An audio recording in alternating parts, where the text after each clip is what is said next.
Mr. Mayor, thank you. Wait. Before you walk down, I want the Caseys to come up with me because where I come from, Scranton's Casey's country. We got raised in the same neighborhood in Greenridge, not far from two of the best little candy shops in the whole country. And I just wanted to they can't deny me. That's why I wanted them up here. I want them to know. And by the way, this guy has more integrity in his little finger than most people have in their whole body. That's why I love working with him. Welcome home. And like me, he married way up. Way up. Thank you very much. Appreciate it.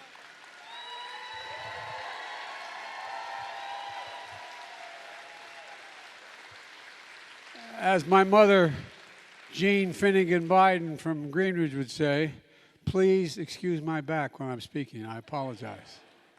And by the way, you know, one of the best things of all being President of the United States is the Marine Band. They're the best in the world. Stand up, guys. They are the very, very, very, very best. They can not only play, they know how to fight, too. God love you. Thank you for being here. Thank you for being here. Well, thank you very much. Thank you. How are you, baby? How old are you? How old are you? Almost double figures. Well, look, folks, it's great to be here in Wilkes-Barre. I mean that sincerely. Well, thank you. Well, thank you so much. Mayor Brown, thank you for the introduction and the passport into this great city. And Mayor Cognetti, we're almost in heaven. We're almost in Scranton. Almost. Being raised in Scranton, they used to say, you're going down the line. Any rate, you know, and what a leadership lineup you have here in Pennsylvania. I want to thank your outstanding governor, Tom Wolf. Tom and I have been friends a long time. He's truly one of the best governors in the United States of America. Not a joke. Not a joke. And a stand-up guy. A stand-up guy. And Josh Shapiro is a champion for the rule of law as your Attorney General. And he's going to make one hell of a governor. I really mean it. And by the way, he couldn't be here today. We spoke, Lieutenant Governor John Fetterman. When I say he's a powerful voice, I used to be in the old days a pretty good athlete, and if someone was really big and tough, you say, I wouldn't screw with him if I had a sledgehammer. Well, I tell you what, Fetterman's a hell of a guy, a powerful voice for working people, and he's going to make a great United States Senator. He's going to make a great United States Senator. And as I said, Bobby Casey is one of my closest friends, one of our great United States Senators. And your congressman, Matt Cartwright, is the real reason I'm here. I'm in Cartwright country. He knows how to deliver for this district, which is so close to my heart. Look, I especially want to thank all the members of law enforcement that are here, many of whom are behind me, for always being there for us.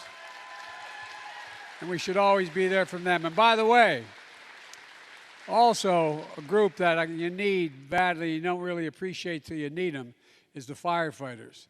The firefighters have been with me my whole career, and let me tell you something. There's an old expression, God made man, then he made a few firefighters, because you got to be crazy to be a firefighter. By the way, please sit down. I'm sorry. Please sit down. I keep forgetting. Thank you.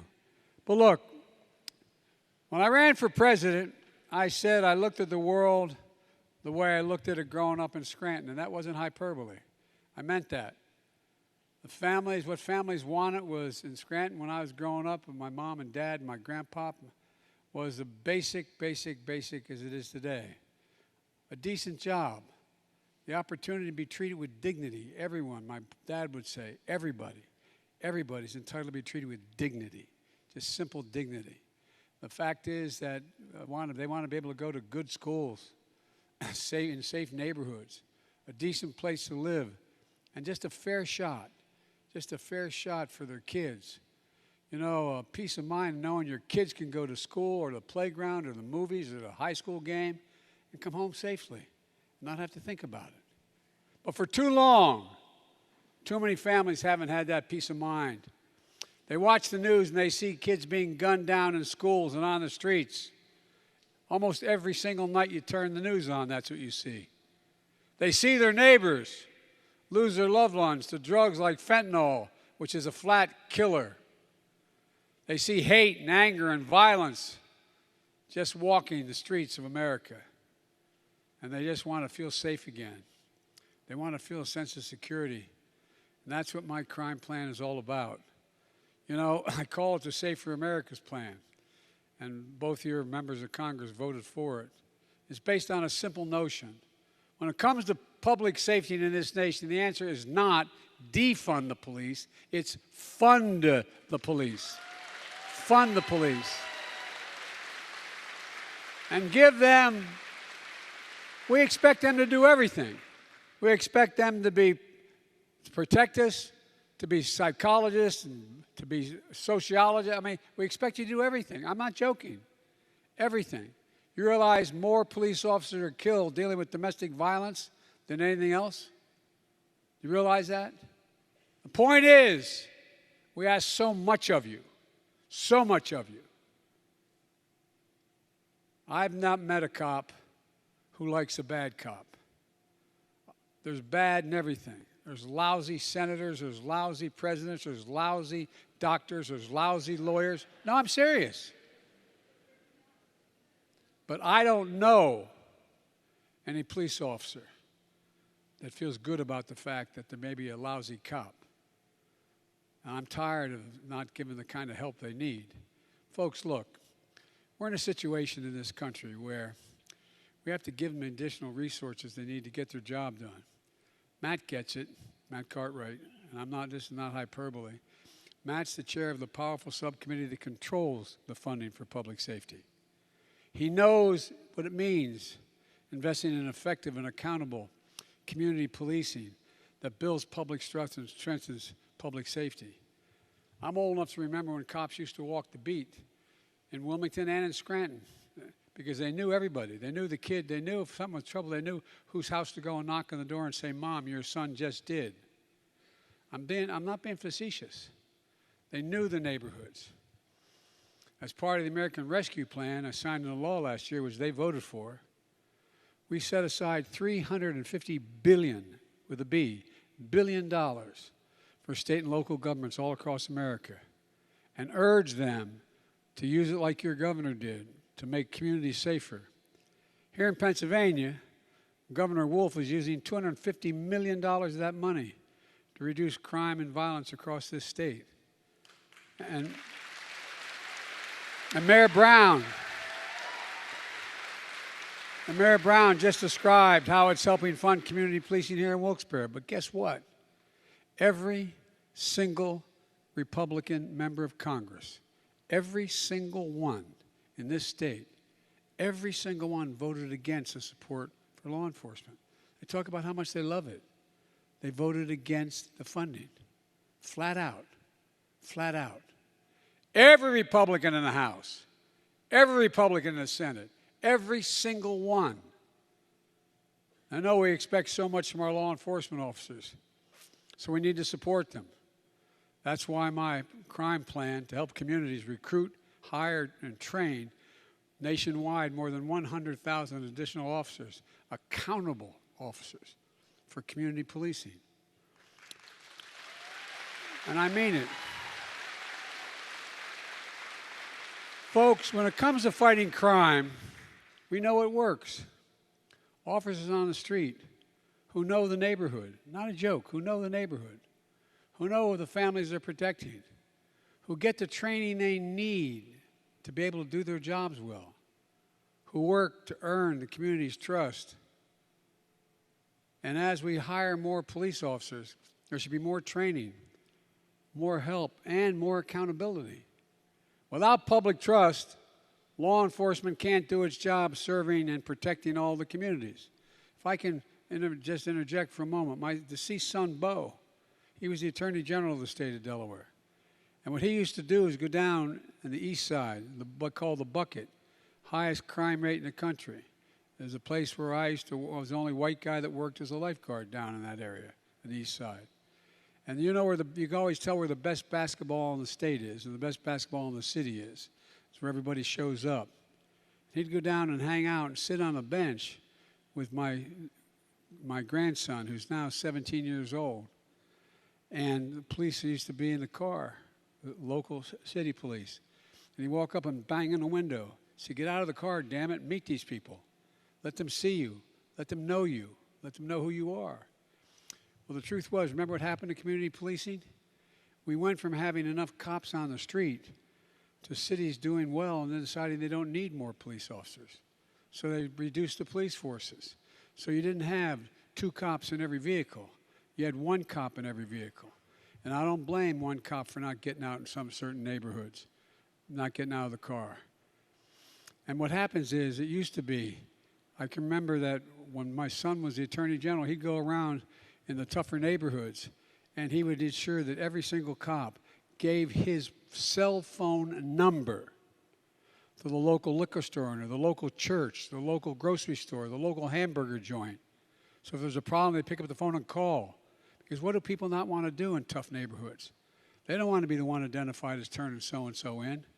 I remember going on the east side in Wilmington, and one of those old Victorian 2-3-story apartment buildings, and going up to see a woman whose name, she's passed away, but won't mention her name now, and stand in that rotunda, that part that stuck out around the building, and she'd say, Joey, I know what's going on. They all plan it downstairs. I can hear them, but I'm afraid to tell anybody. I'm afraid to tell anybody. The gangs. And so I got her so that I got a phone number for the local cops. She'd call. They promised not to identify her because they knew there'd be retribution. And the crime rate began to drop for real, not a joke. You got to know people. You got to know, and you got to be able to trust the police. The police have to be able to trust the community.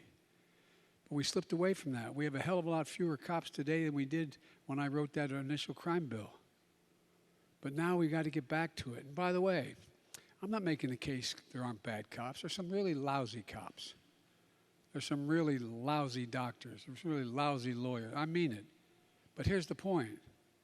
As we've seen too often, public trust is frayed and is broken. And it undermines public safety when it gets frayed. It literally undermines safety. Families across the country have to ask, why in this nation, for example, so many black Americans wake up knowing they could lose their life just by living their lives? If you come from neighborhoods like I come from and down in Delaware, if you have a 16 or 17-year-old son and you get your driver's license, you sit down and say, look, if you get stopped, put your hands on the wheel. Don't do anything. Yes, I mean, I'm being serious. I'm being serious. But here's the point. Simply jogging, sleeping on their homes. You know, they made headlines or not, they have a lot of lost souls. Increased trust makes policing more effective, and it strengthens public safety. And the communities, by the way, that want the police more than any other community are the tough, poor communities. Black, white, immigrants. They need the help. They want the help. It's not they don't want it. They want the help. Without that, victims don't call for help. Witnesses don't step forward. Crimes go unsolved. Justice isn't served. I took executive action, which I'm allowed to do as president. I always admired governors can take executive action. But all kidding aside, to make some of these reforms for federal officers, I couldn't do it for state officers. One, no federal officer is allowed to use a chokehold. No federal officer can there's restricted no-knock warrants. We created a national database for officers who have misbehaved and been held accountable so they can't hide. My plan will help make sure that state and local governments adopt these same reforms. And my plan does something else really important. It addresses the opioid epidemic. You know how many people are dying of opioid overdoses now? And by the way, laced with fentanyl? The Attorney General Shapiro can tell you more about that you never want to know for a fact, for real. he's been such a strong leader on this. But we're going to impose tougher penalties for deadly fentanyl trafficking. That's poisoning communities across this country. This is a key part of the unity agenda I'm announcing that I announced in my State of the Union address. We can do this. We have to do this. We'll make America safer. My plan also takes common sense action to reduce gun violence and violence overall. It builds on the progress we made this summer when I signed into law the Bipartisan Safer Communities Act, the most significant gun safety law we passed in 30 years. It took 30 years.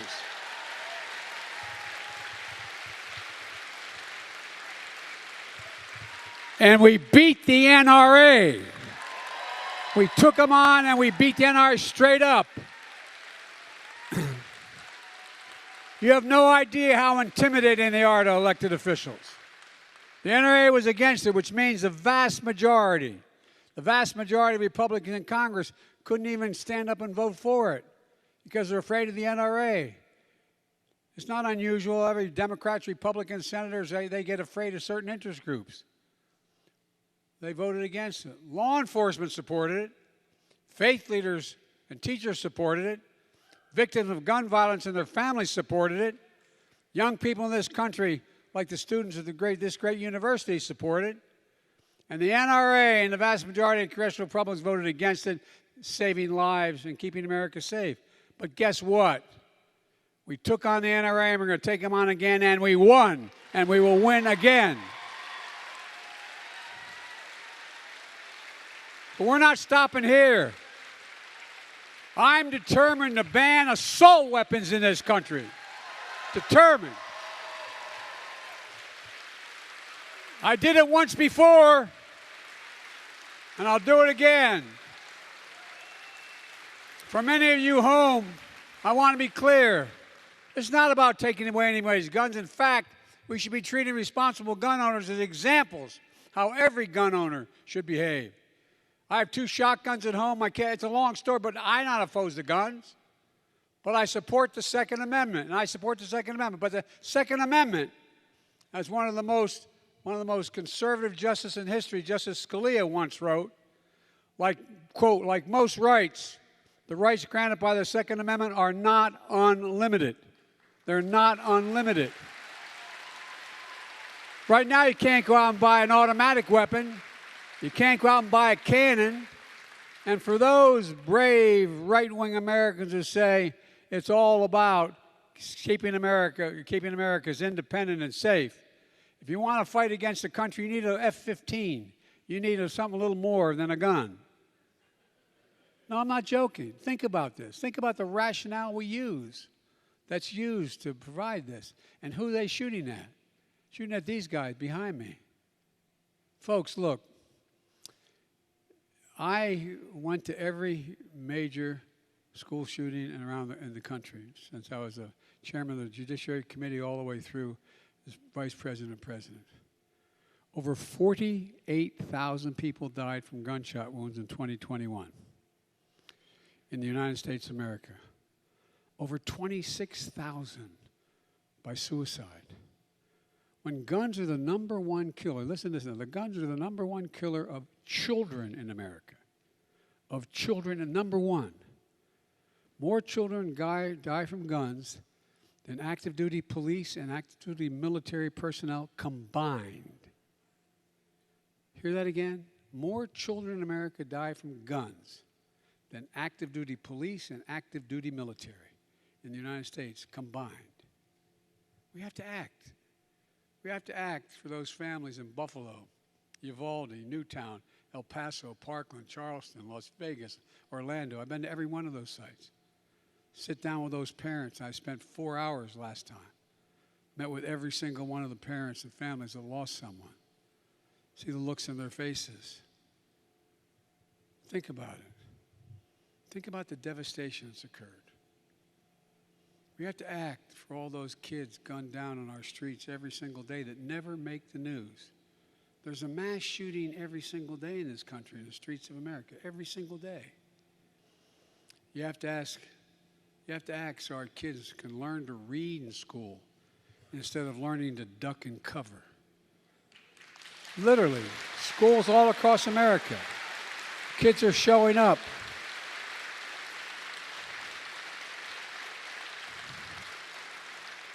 The psychological damage done to our kids, not just COVID, but COVID, what it's impacted, how it's impacted us. And on top of that, a child going to school, children see this on television.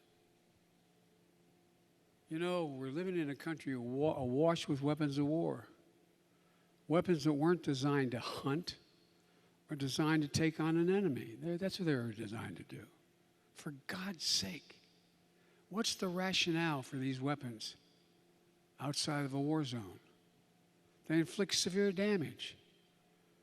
When I was recently in Uvalde, I almost hesitate to say to some of the kids in here, you know what some of the parents had to do? Supply DNA. Supply DNA. Because the AR-15 just rips the body apart. Could not identify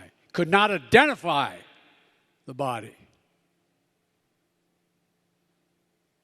A 20-year-old kid can walk in and buy one? DNA to say that's my baby. What the hell's the matter with us?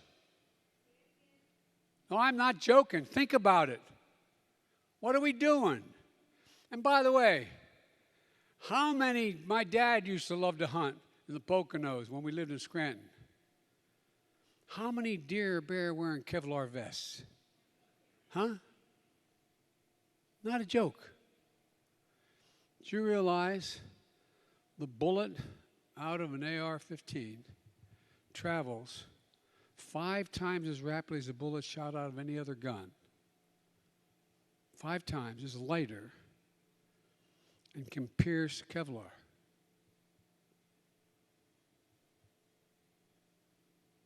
Imagine being a parent, not just losing a child, but not being able to physically identify the child or the adult because they've literally been blown apart. We equip our service members with the most lethal weapons on earth to protect all of us, protect Americans. But we require them to receive significant training, extensive background checks, mental health assessments. They have to learn how to lock up and store their weapons responsibly or they get kicked out. But we let any stranger, an 18-year-old, walk in, a 20-year-old, and buy an AR-15. That's why back in 1994, I took on the NRA and passed the assault weapons ban.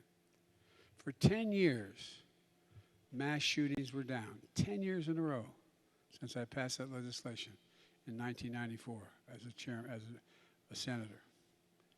But in 2004, Republicans let that ban expire. What happened? Mass shootings in America tripled. It's time to ban these. It's time to ban these weapons. We did it before. We can do it again. Folks,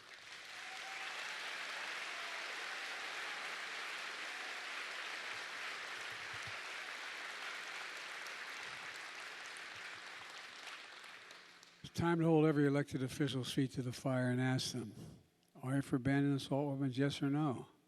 Ask them. If the answer is no, vote against them.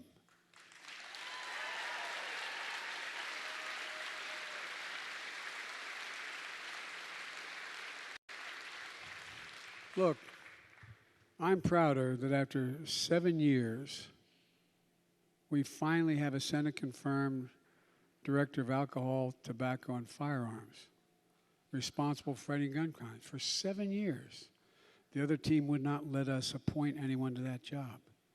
Incredibly important job to help local law enforcement, federal law enforcement, identify the ballistics, a whole range of things. For 7 years. We finally got it passed this time out, barely. 7 years because they didn't want anybody in that job.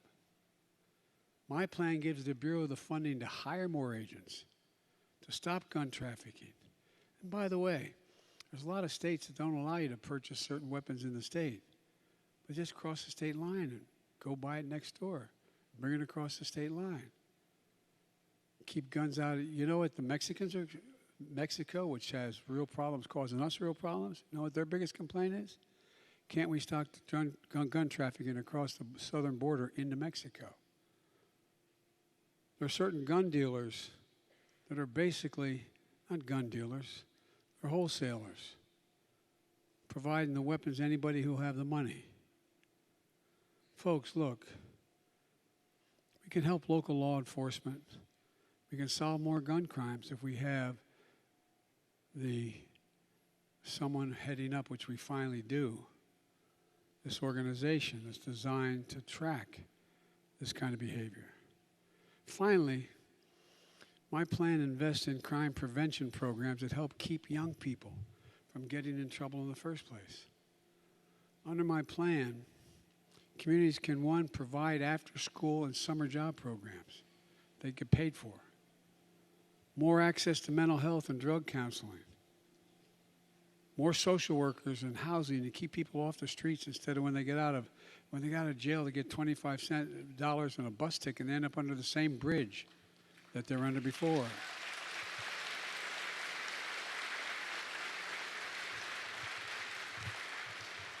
This will help prevent crime, get young people to pick up paychecks instead of a pistol. At the same time, we need to help people getting out of prison successfully re-enter society so they don't get in trouble again. If you served your time, you shouldn't be deprived of being able to, if you've served it, you shouldn't be deprived of being able to get a Pell Grant to go to school. You shouldn't be able to get a degree. What's the best thing you can do? Make them productive. They should get access to good jobs where they can earn a decent living. All these steps will prevent crime, not increase it. Let me close with this. A safer America requires all of us to uphold the rule of law, not the rule of any one party or any one person. Let's be clear. You hear some of my friends in the other team talking about political violence and how it's necessary. Think about this now. Did any of you think, even as old as I am, you've ever been in an election where we talk about it's appropriate to use force, political violence in America? It's never appropriate. Never, period. Never, never, never. No one should be encouraged to use political violence. None whatsoever. And look, you know, if we're in a situation where, to this day, the MAGA Republicans in Congress defend the mob that stormed the Capitol on January 6th. Defend them. You all saw it.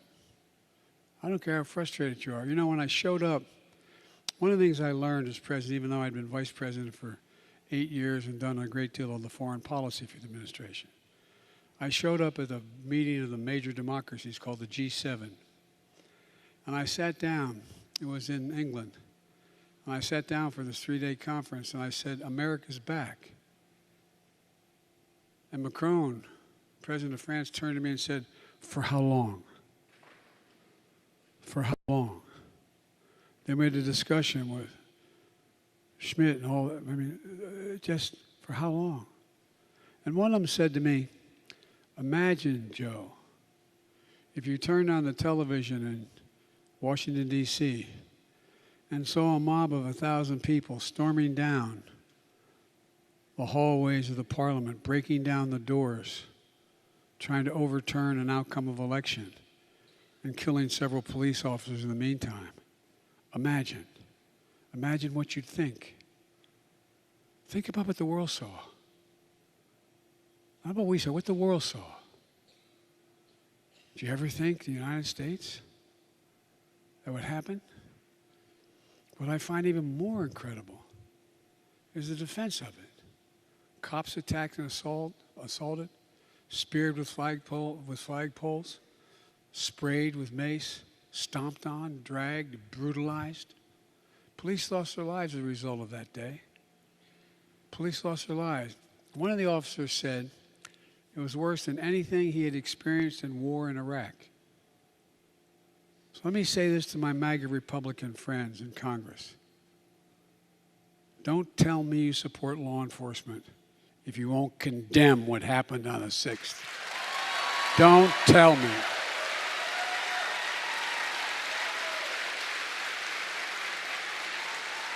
Can't do it.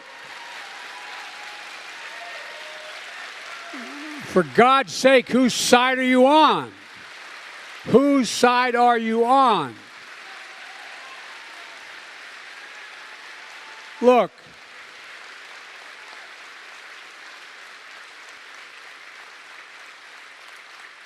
you're either on the side of a mob or the side of the police. You can't be pro-law enforcement and pro-insurrection. You can't be a party of law and order and call the people who attacked the police on January 6th patriots. You can't do it. What are we teaching our children? It's just that simple. And now it's sickening to see the new attacks on the FBI, threatening the life of law enforcement agents and their families for simply carrying out the law and doing their job. Look, I want to say this as clear as I can. There's no place in this country, no place, for endangering the lives of law enforcement. No place. None, never, period. I'm opposed to defunding the police. I'm also opposed to defunding the FBI. Look, there's no greater responsibility for government than ensuring the safety of our people. Every parent should be able to know when the kid leaves home to go to school or just walk the street, they're going to come home safely. We can do this. We have to do this. We just need to remember who we are. We are the United States of America.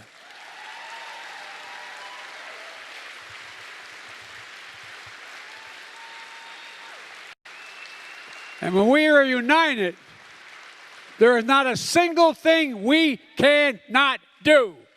Not a single thing. I mean it. So, folks, let's remember who in God's name we are. I really mean it. What our values are. What we believe. We the people. That's how our Constitution starts, the Declaration. We the people.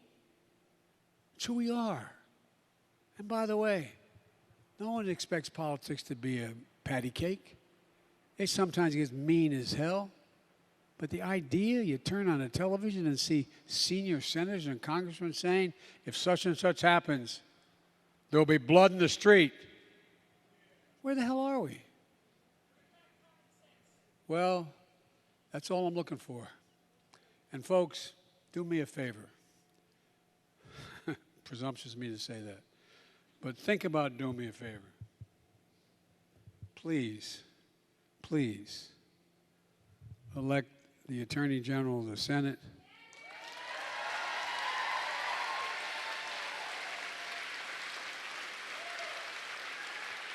Elect that big old boy to be governor.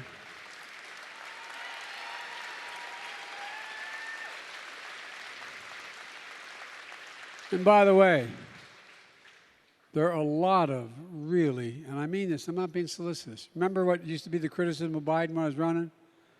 Biden's too bipartisan. Biden has too many Republican friends. There's a lot of Republicans I've worked with for all the years in the Senate. I got a lot done. We respected each other. When we disagreed on principle. We then went and had lunch together. Not a joke. What in God's name has happened to that in the United States of America? So, folks, let's bring it back. We can do this. God bless you all, and may God protect our troops. Thank you, thank you, thank you.